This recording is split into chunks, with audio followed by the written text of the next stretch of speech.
It is Tuukka Rask, who joins us here at Fenway Park, back from visiting home, and I'm wondering if you're over. How long does it take to get over what happened in Game 7? Because I'm not over it yet. No, I don't think you ever get over that. You never get. You're still getting flashbacks, but you got to realize it's only sports. And it is what it is. How long does it take to realize that it's only sports? I mean, not too long. I think it was just a few days, and you're kind of like, because you're so in the groove and used to playing and practicing every day, and that's just, well, I don't have to do anything now. I think that's the biggest kind of change, but it takes a couple of days. I mean, it was. I feel like it was weird series-wise because you guys were both better playing on each other's ice. I mean, yes, home ice was not an advantage in that Stanley Cup final. It is weird.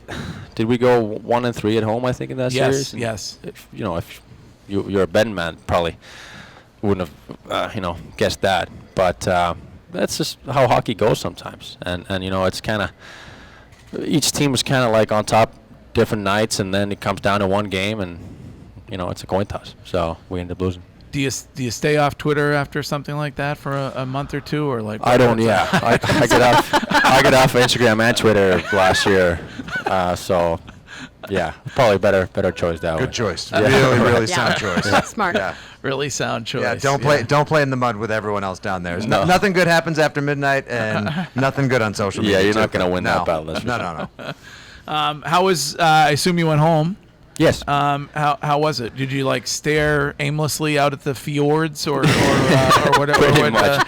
By the way, Fitzy, that's not an automobile. That's a body of water in Finland. No, the fjord. The fjord. The fjord. I don't think we have the fjords. They're up in Norway. You don't have the fjords. They're up north in Norway. Oh, okay. Whatever. Right. Close enough. Yeah.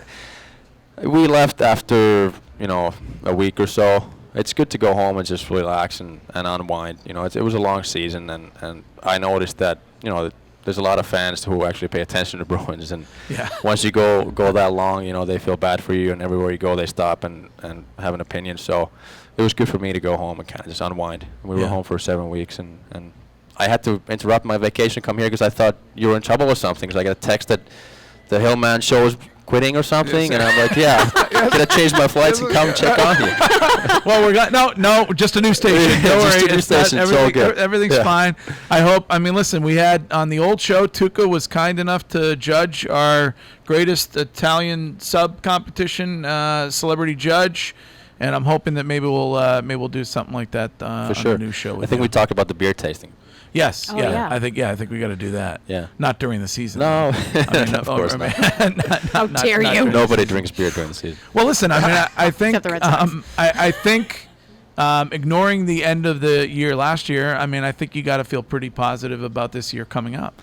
Yeah, I think it's always good when your team's not changing a whole lot. I think we've had the same core group of guys for many, many years, and then we've added pieces to it.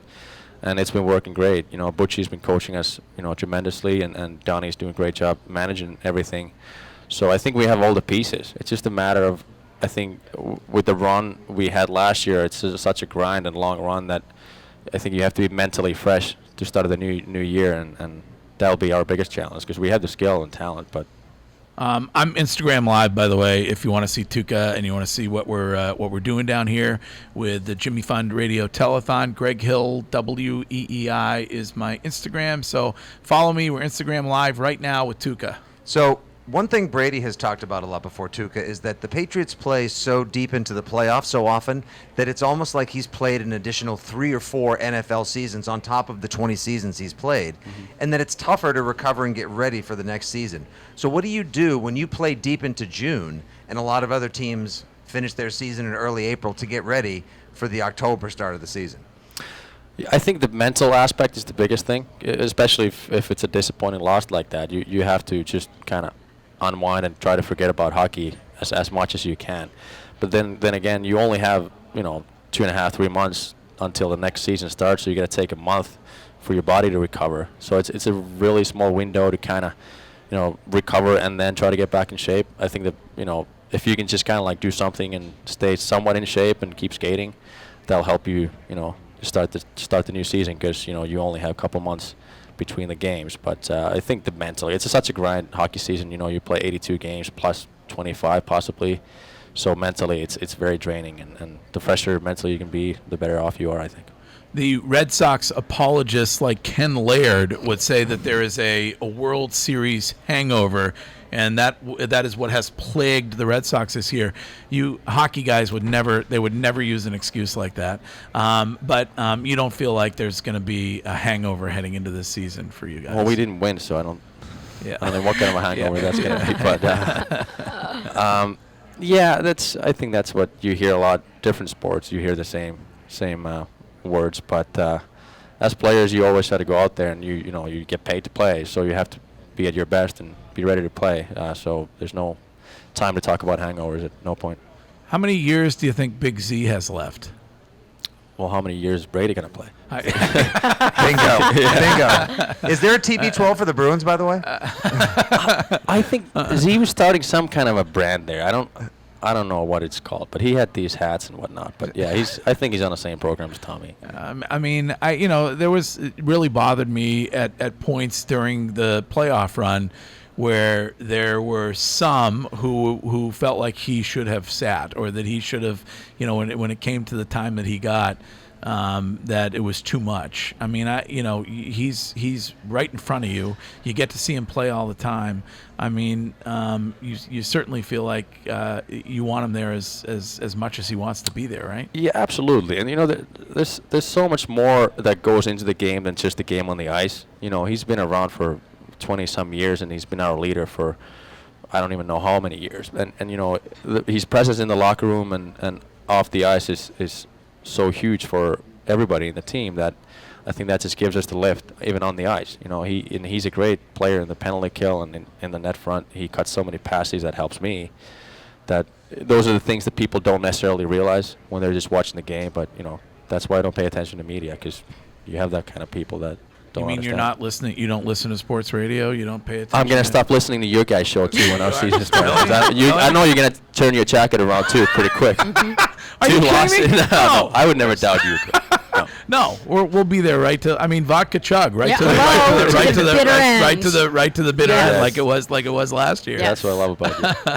I know you've been a part of this event here at WEEI for a few years, and it's an amazing thing to see. It really is. I think I've been around since I got here.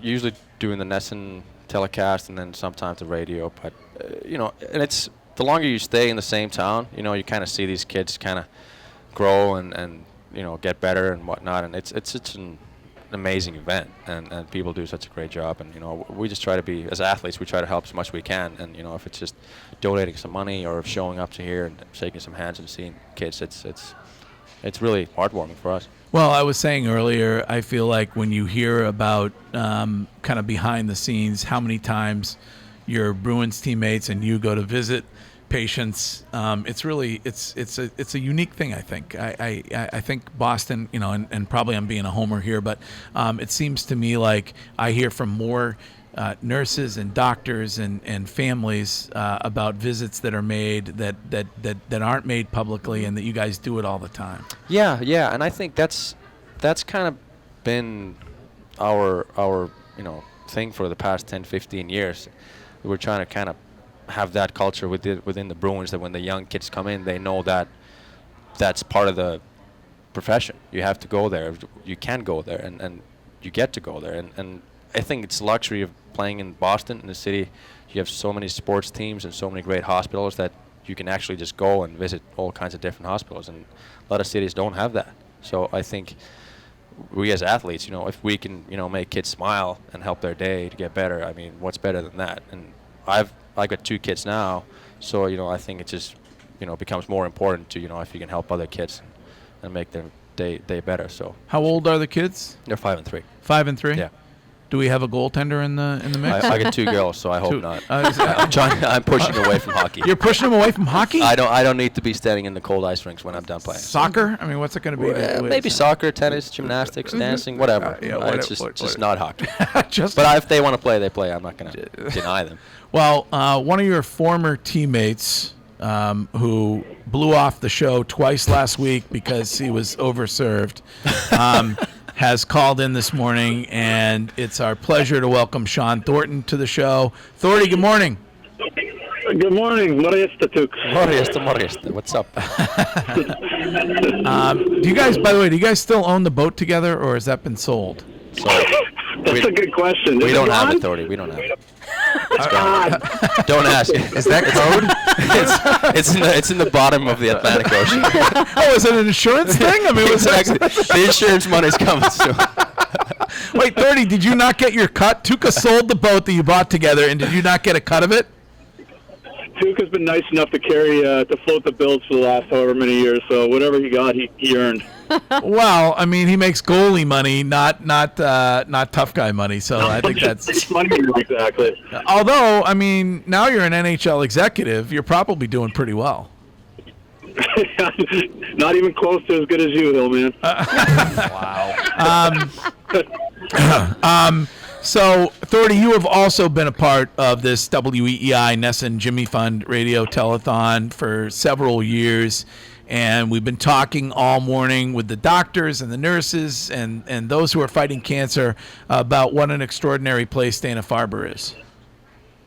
Yeah, I've been fortunate enough to visit a bunch. I've gotten to know Lisa and them over there fairly well over the past, 10, 12 years. I can't remember the first time I went in there so long ago, but, they do amazing work. A lot of the hospitals in the area, it's just remarkable when you walk in and see what they're doing with the kids daily. And, how the kids actually react is the most heartwarming thing. That, the stuff they're going through, and they always have a smile on their face. Really, I always said puts things in perspective for spoiled professional athletes such as ourselves, former professional for me. But, amazing work, and happy to try and give a little bit each year to help out where we can.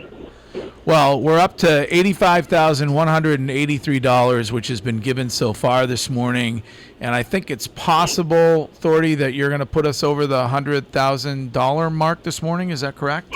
Yeah, we're the foundation's to give $25K again this year, so you can put it up on the board. All right, we can put 20. Thanks to the Sean Thornton Foundation, we can put $25,000 up on the board. We even have a big check here, which I will hold with my tiny little hands. You get it at Grand Prize Bank, Greg.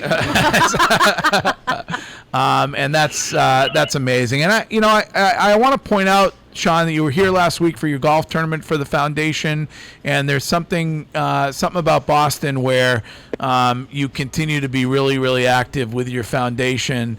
And I think what that means is that you really wish that you were a senior vice president of the Boston Bruins.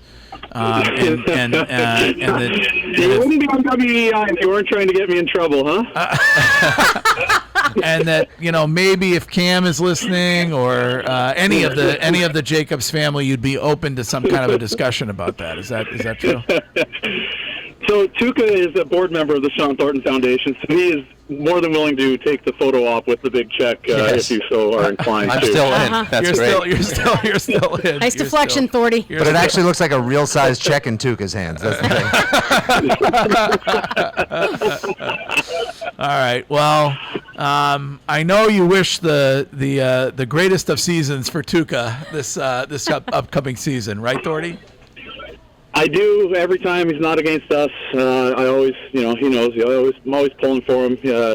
My daughter's actually obsessed with Tuukka now since he's been to the house a couple times. She saw him on TV, so everything is Tuukka time at the house. That's great. It's a little disturbing, but listen, I do miss it up there. I wish the timing aligned with my tournament and the Jimmy Fund like it has the last few years, so I could have been there in person. But at least I can call in and give a little bit of a donation. Well, it's a great donation, and thanks to you and everybody who's a part of your foundation for doing that. Nick, I'm shocked you're not going to ask Thordy what his favorite fight was. I mean, you asked Tom Brady what his favorure throw was. Oh, yeah. I'd love to go down do the Bruins honk question of the week. Sean, what was your favorite on ice fight, buddy? My least favorite was John Scott. I know that. Favorite? I'm not sure. I really enjoyed any of them, but I don't know, man. I was in like 400 and something. I can't remember my favorite one. I just remember the ones I got beat up in. Wow. At least remember something. What about you? Do you have a favorite Thordy fight? No. like he said, there's so many of them that I can't. I do remember a favorite moment, though. I can tell you that. Yeah. He had a penalty shot against. We're afraid right now. I think he had a penalty shot. I forget who it was against, but like he had done this backhand toe drag move in practice, which is like totally ridiculous. So then he like somehow gets a penalty shot in a game, which is impossible for that guy. And then he skates towards me and kind of like winks and like, should I do it? I'm like, yeah, you absolutely should do it. I'm thinking, no way he's gonna do it. Then he goes and like backhand toe drags the goalie and like scores. And scored. It's unbelievable. What? Look that up, people. This is a highlight of the career. Highlight of the career in Boston, Thornty. Well, I mean, putting the trophy over my head was probably better, but yeah, the fact that I used to work on Tuukka all the time gave me the confidence coming through practice. So I was like, if it works on him, it can work on Pavlik or whoever I was shooting at. All right. Well, you're missed here in Boston, Thorty. Thanks for calling in this morning. Good work, buddy. Thank you. Missed you guys too. Talk to you. All right. That's Sean Thornton. Tuukka, thanks for being here.